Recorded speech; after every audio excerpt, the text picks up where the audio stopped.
안녕하십니까. 누리PD입니다. 자, 황교안 전 국무총리 대통령 권한 대행까지 했던 인물인데요. 국회의원 경력이 없죠. 한 번 나갔는데 그때 이낙연하고 붙어가지고 종로에서 그 대표끼리 붙었었죠. 대표끼리. 우리나라에서 그렇게 대표끼리 붙은 게 말이죠. 과거에 강제섭 그리고 저쪽에는 손학규 두 사람이 이제 대결해가지고 그것도 분당에서 말이죠. 당시 이제 국민의힘의 전신인 그 한나라당 시절일 텐데요. 졌죠, 강재섭. 대구 출신이고, 그때 당시 5선 의원이었었죠.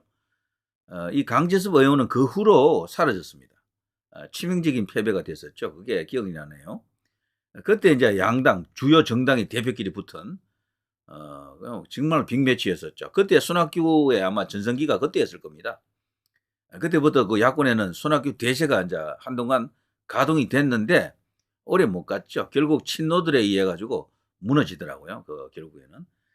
자, 이번에는 이제 황교안하고 또 저쪽에 이낙연하고 또 붙었잖아요. 거기서 이제 큰 차이로 황교안이 패배하면서 사실상 강제 정계 은퇴당했죠. 떠난다 말없이 그냥 총총히 사라지고 말았죠. 그렇게 퇴장하는 경우도 거의 없는데 그런 걸 보면 황교안 이분이 참 순수하다라는 걸 알 수가 있습니다. 아니면 정치적으로 좀 교활하지 못하다, 좀 노련하지 못하다, 노회하지 못하다 이런 어떤 평가도 들을 수가 있겠죠. 얼마나 그때 실망했으면요. 사라진다 인사도 없이 그냥 사라지고 말았죠. 당 대표가 사실 그렇게 하면 안 되죠. 원래는 졌더라도 당당히 이제 당을 대표해서 뭔가 이렇게 행위를 하고 뒤풀이를 하고 뭔가 이렇게 정치적 어떤 선택을 하거나 행동을 해야 되거든요. 그런데 그 당시에는 뭐 완전히 모든 기력을 탈진한 것 같습니다. 정말 제가 볼 때는요, 국민의힘 사이드에서 과거 신한국당 뭐 등등 해서 뭐 쭉 내려오는 그 당이 있잖아요. 지금까지 당 대표가 그렇게까지 열심히 투쟁한 사람은 없었어요, 사실은. 가장 열심히 투쟁한, 목숨 걸고 투쟁한 인물이 황교안 당시 대표였습니다. 진짜 목숨 걸고 그 추운 엄동에 야외에서, 야지에서 깡짜로 생단식을 했잖아요. 7일간인가 했었죠. 물도 안 마셨어요, 물도. 아마 죽었을 겁니다. 하루 이틀만 더 했으면. 진짜예요, 거기는. 진검승부를 했다니까. 그런데도 당시 문재인 그 청와대에서는 누구도 사실 그들도 안 보더라고요. 당시 이제 정무수석인 지금 저 광주시장하고 있는 강기정입니까? 그 한번 이렇게 들여다보고 그냥 변죽만 올리고 양만 올리고 갔었죠. 이제 그때 그 상황이 이제 저도 이제 다 기억이 나고요. 그 당시 이제 유튜브를 통해서 보고 그랬었는데, 그리고 저 황교안 당시 그 대표 시절에는 장외 투쟁을 얼마나 많이 했습니까? 장외 투쟁을. 머리도 깎고 삭발도 했잖아요. 삭발하면서 하나 이제 황교안에게 큰 어떤 플러스 알파가 생겼었죠. 그동안 가발설이 떠돌았거든요. 가발 같다라는 거지, 머리가. 그런데 이거 밀어보니까 가발이 아니거든. 머리가 그냥 온전하게 그대로 살아있는 그 상태였었고, 그리고 머리 깎으면서 더 상남자가 되어버렸죠. 옆을 이렇게 먼저 쳤죠, 옆을 먼저 치면서, 와, 저렇게, 터프한 맛도 있어? 이 황교안 하면 뭔가 이렇게 정형화된 그런 인물로 보이잖아요. 그래서 좀 답답하다. 뭐 선비하고는 조금 다르지만 어쨌거나 틀에 박힌 사람처럼 보이는 꼰대형 그런 인물로 보통 보는 사람이 많았거든요. 그런데 이제 이 삭발하면서 그 이미지를 상당히 많이 불식시켰죠. 그래서 황교안은 삭발해가지고 가장 크게 정치적 이익을 본 사람, 많은 어떤 장점이 생긴 사람 중에 한 명이 황교안이었었죠. 원래 얼굴은 미남이죠. 얼굴 하나만 딱 놓고 보면은 대한민국에서 정치인들 중에 누구 그러더라고요. 따지면은 황교안이 제일 잘생겼다 그러더군요. 근데 지금은 나이가 좀 들면서 살이 좀 커져서 그렇지, 얼굴이 좀 커져서 그렇지, 젊을 때 사진이나 이런 걸 좀 보더라도, 진짜 정형화된 미남이죠. 정형화된 미남. 키만 조금 더 컸더라면은, 뭐 바로 그냥 영화배우 해도 뭐 될 그런 얼굴이 맞죠. 자, 그렇게 평가하는 그 얼굴에 이 관련해서 전문가들 있잖아요. 그 사람들이 옛날에 그 황교안 그 당대표 이제 됐을 때 그 무렵에 뭐 이런저런 유튜브 방송 같은 데 나와서 평가를 하더라고요. 황교안, 오세훈, 뭐 김진태 이런 사람 쭉 이렇게 평가하면서 그 당시 세 사람이 또 당대표 경선 붙었잖아요. 누가 제일 잘생겼습니까? 했더니 그 사람이 황교안이 제일 잘생겼다 그러더군요. 자, 아무튼 얼굴 뭐 사실 뭐 조각 미남이죠. 뭐 어디 하나 흠잡을 데 없는 얼굴인데 아무튼 그럼에도 불구하고 뭔가 꼰대 같다 뭐 이런 어, 그런 평이 있습니다. 특히 젊은 층이 그런 생각을 많이 가져요. 이게 상당히 이제 왜곡된 이미지라고 보는데요. 그렇지만 황교안 당시 이제 당대표가 되고 나서 걸었던 길, 뭐 길지 않았던 길입니다만 엄청난 투쟁의 시간이었습니다. 그때 당시 이제 패스트 트랙 이런데 그 막혀가지고 꼼짝 못하는 상황 속에서도 뭐 그냥 야외에서 어떻게 해보려고 목숨 걸고 다시까지 해가면서 했지만 결과적으로 너무도 쪽수가 밀리다 보니까 뭐 아무것도 된 게 없었죠. 그러면서 본인도 이제 처참하게 깨지고 그렇게 사라졌습니다. 그런데 나중에 보니까 그 종로가 사실은 황교안이 진 게 아니었다라는 주장입니다. 그 부정선거를 꼼꼼하게 살피고 규명했던 사람들은요, 그걸 보고 나서 나중에 거기도 황교안이 이긴 지역구였다라고 합니다. 약간의 차이로 이긴 것으로 그때 나온다 그랬죠. 정말 충격적입니다. 그런데 그런 의혹을 해소하지 않고 지금까지 오고 있잖아요. 이제 그걸 이제 해소할 수 있는 결정적인 고비를 맞았습니다. 결정적인 고비를. 지금은 황교안을 통하지 않고는 아무것도 안 될 것 같아요. 지금 부정선거 이슈를 놓고 이렇게 싸워줄 수 있는 인지도 있는 명망가 황교안, 뭐 민경욱 두 사람 정도인데 뭐 어쨌거나 황교안이 나서야 돼요. 총리까지 했고 대통령 권한대행까지 했고 그리고 주요 정당의 대표까지 했기 때문에 모든 걸 다 갖춘 인물이고 황교안이 뭐라고 말하면 뉴스에 나갈 정도는 됩니다. 지난번에 국회에서 기자회견 했던 것도 상당히 뉴스에 많이 나갔었잖아요. 자, 그 황교안인데요. 지금 황교안 어깨 위에 대한민국의 명운이 걸렸다 해도 과언이 아닙니다. 자, 황교안, 선관위, 이재명 유죄 판결 예상은 아예 안 하나? 선관위 이 사람들이 이재명에게 올인한 것처럼 보일 수도 있겠죠. 이재명은 안 된다라는 그 현수막을 못 걸게 했잖아요. 자, 그걸 나중에 이제 문제가 되니까 다시 이제 걸 수 있도록 했지만 이거 자체가 벌써 속이 좀 드러난 거죠. 이재명에게 줄 섰다? 아니면 이재명과 지금 동업자다? 뭐 이런 어떤 평가, 비판이 있습니다. 자, 황교안 권한대행 한덕수를 향해서 이제 말합니다. 헌법재판관뿐만 아니라 장관급도 임명하면 안 된다. 자기도 그렇게 했다. 당신도 그렇게 하라 이런 이야기죠. 근데 여기에 대해서 국민의힘에서 지금 권성동 원내대표 같은 경우는 지금 행안부 장관, 국방부 장관이 지금 공석이잖아요. 임명하라고 난리야 지금. 그러니까 이게 지금 엇박자가 나고 있죠. 국민의힘이 지금 문제야 사실은. 근데 거기에 대해서 올바른 소리를 해주는 사람이 이제 황교안이다. 지금 민주당에서 지금 탄핵 관련해 가지고요 중요한 어떤 국면인데 헌재 재판관 2명을 추천한 걸 보면요 완전히 이 사람들은 100% 거의 100%라고 해도 과언이 아닐 정도로 탄핵 인용할 사람들이죠. 두 사람 올라갑니다. 그래서 6인이 아니고 9인 재판관이 되면은 어떤 일이 벌어질지 모르겠어요. 이런 식이면은 여기는 또 한 사람은 특히나 정계선이라고 하는 이 여성 판사 출신인데 그 남편이 이번에 탄핵 관련해 가지고 민주당하고 입장을 맞추는 거기 어떤 단체에 있더군요. 진짜 이거는 콩가루도 이런 콩가루가 없고 원래 이런 걸 하더라도 남 모르게 몰래 하잖아요. 속인다고. 근데 이거는 대놓고 하는 거예요, 이들이. 그러니까 내배째라 막 이런 상황입니다. 정계선, 마은영 이 두 사람은 타고난 좌익으로 소문나 있습니다. 이거는 뭐 두말할 필요가 없습니다. 이들의 경력을 과거 이제 그 행적 이런 걸 들여다보면요. 와, 해도 너무했다 할 정도로 편향성이 두드러진 인물이다 이렇게 되어 있죠. 그래서 무조건 두 표는 저쪽 이제 탄핵 인용으로 갔다라고 이제 봐야 됩니다. 그리고 거기에 보면은 구인 체제가 되면은 문재인이가 임명한 사람 둘, 김명수가 임명한 사람 둘이 있어요. 또 거기 어떤 일이 벌어질지 모릅니다. 자, 황교안 부정선거는 팩터. 자유민주주의 말기암 상태다. 말기암입니다. 말기암에 대해서는요. 뭐 뭘 할 수 있습니까? 정말 극약 처방이 필요하고 대통령 같은 저는 계엄과 같은 저는 어떤 충격 요법이 아니고서는 도저히 방법이 없다. 세상에 알릴 방법이 없었다. 알린다 해도 이게 세상이 움직이지 않으니까 더 큰 어떤 자극이 필요했죠. 그래서 대통령이 저런 어떤 구국의 일념으로 저런 계엄 선포를 했다라고 이제 볼 수가 있겠죠. 자, 아무튼 이게 이제 황교안 관련 뉴스들이 쭉 나옵니다. 그나마 다행이죠. 황교안이니까 이렇게 뉴스가 나오는 거예요. 그래도 많지는 않지만 뭐 하루 이틀 건너서 이렇게 하루하루 이렇게 나오는 겁니다. 이것만 해도 굉장히 큰 의미가 있습니다. 왜냐하면 여기 이제 부정선거 이슈 목소리는 뉴스에 나가지를 않으니까. 그러면도 황교안을 내세워야 되는 이유가 여기에 있는 겁니다. 자, 황교안 이분이 지금 얼마나 지금 뚜껑 열렸는지 폭발하고 있는 걸 한번 보십시오. 자, SNS에 올린 황교안 전 국무총리의 사자후입니다. 선관위는 딴소리 하지 말고 너희가 말한 형상기억 종이나 들고 와봐라. 세상에 없는 종이 우리 선관위가 만들었습니다. 선관위는 세계 최고의 과학자들이 있는 집단이다. 물론 비꼬는 소리죠. 어떤 경우는 제가 이런 식으로 한번 둘러서 이야기하면 그걸 진짜로 받아들이는 예청자들이 많더라고요. 시청자들이. 그게 아닙니다. 그거는 반어법으로 이야기하는 거예요. 자, 너희가 말한 형상기억 종이나 들고 와봐라.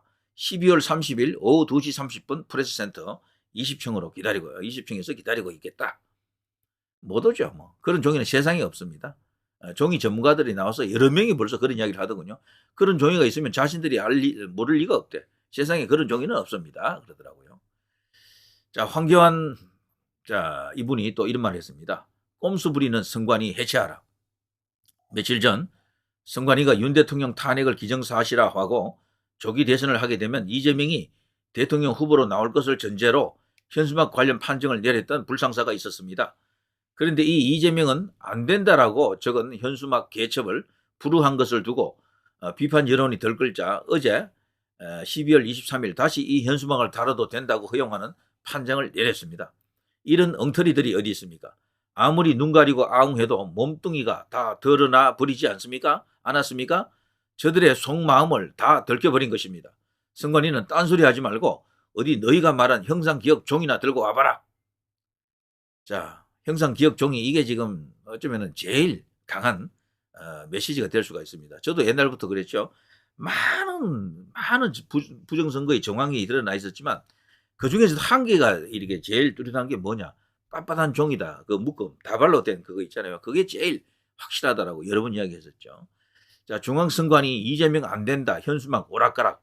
편향성 현수막에 오히려 부정선거 재점화. 이런 선관위 해체만이 답이다.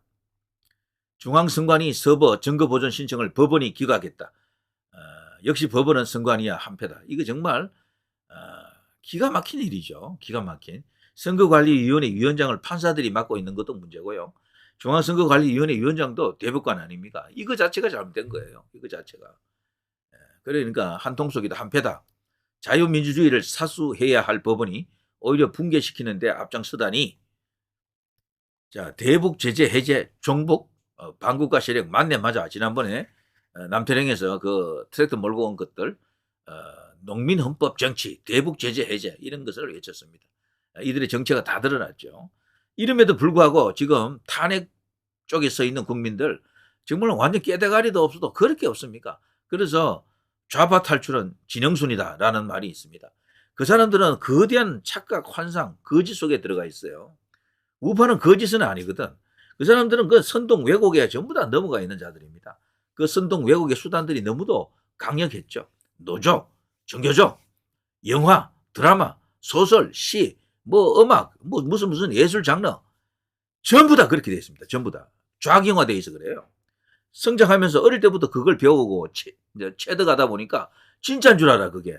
우리나라 근현대사가 완전 뒤집힌 걸 그들이 깨달아야지만 이 모든 전쟁에서 모든 걸 정상화시킬 수가 있습니다. 국가 정상화는 그걸 해야 돼요. 역사 전쟁이죠 결과적으로.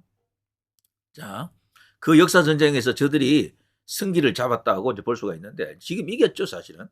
그 가장 큰 강력한 동인이 바로 친일파 프레임입니다. 친일파. 반일 선동이 가장 무서웠어요. 그게 가장 위력적이었습니다. 그래서 일본 관련해서 끊임없이 싸워야 됩니다. 일본 관련해서. 우리가 일본이 좋아서가 아니야. 그걸로 저들이 엄청난 역사 왜곡을 하기 때문에 도리가 없습니다. 그래서 뭐 반대로 나가다 보니까 마치 친일처럼 보일 수도 있는데 그게 아니에요. 친일이 아니고 용일입니다. 용일. 이미 우리나라는 일본을 이기고 있잖아요. 그 길을 했는데 무슨 친일파가 있고 무슨 반일 프레임이 왜 살아 있습니까? 근데 이것도 수명이 얼마 안 남았어요. 지금 10대, 20대, 30대들 일본을 얼마나 좋아합니까? 일본 여행을 얼마나 많이 가나요? 일본 음식도 얼마나 좋아합니까? 그래서 저런 어떤 반일 선동, 친일파 프레임도 오래 가지 못한다. 거의 이제 끝물이 왔다라고 저는 그렇게 봅니다. 자, 반미 트랙터 완전 새것, 크크. 전농 순수 농민단체 맞나? 이게 이제 문재인이 북한에다가 넘기려고 했던 50대 그 트랙터의 이제 절반 정도인데요. 26대. 여기 지금 요번에 동원됐다 그러죠. 이걸 끌고 나온 자들 전부 사법 처리해야 됩니다. 국가에서 허락 안 했을 텐데 누가 저걸 강제로 저런 식으로 끌고 나왔습니까? 전부 저들이 이제 반국가 세력, 불순 세력이다 이렇게 볼 수 있겠죠. 잘 걸렸습니다. 오히려 저들이 이번에 자충수를 저질렀다. 이걸로 인해서 저들이 과격하다라는 게 드러났기 때문에 국민들에게는 오히려 이게 악영향을 주면서 지지율이 오히려 떨어질 겁니다. 국민의힘 혹은 대통령 지지율이 더 올라갈 가능성이 크다. 특히 대통령 지지율이 이번에 31.5 나왔던 것은 이런 것과도 무관치 않다라 저는 그렇게 봅니다. 이렇게 과격하게 나가게 되면 오히려 저들이 자충수를 범한 겁니다. 그래서 지금 그쪽에서 조금이라도 생각이 있는 친구들은 아차차 이거 우리가 지금 실수하는 거 아닌가? 민심이 이거 또 바뀔 것 같은데 뒤집어지는데 이런 걱정을 할 수밖에 없죠. 자, 전국 농민의 순수 농민단체 맞나? 미국 놈들이 무엇인디 판문점 선언을 가로막어 윤석열 체포 구속 뭐 이런 걸 외치고 있는 것들이죠. 그야말로 이들의 정체가 다 드러났습니다. 백일하에. 이대로 말이죠. 계속해서 무너지기 시작하면은 지금 좌파 저쪽에 서 있는 사람들도요. 이런 것까지 생각을 안 해서 그래. 진짜 김정은이가 통치하는 그런 시대가 오면 견딜 수 있겠습니까? 그 사람들이 더 못 견뎌요 사실은. 정신 똑바로 차려야 돼. 이재명이가 만일에 대통령이 되는 순간 이재명은 그랬어요. 권력 행사는 문재인을 빗대면서 그러더라고.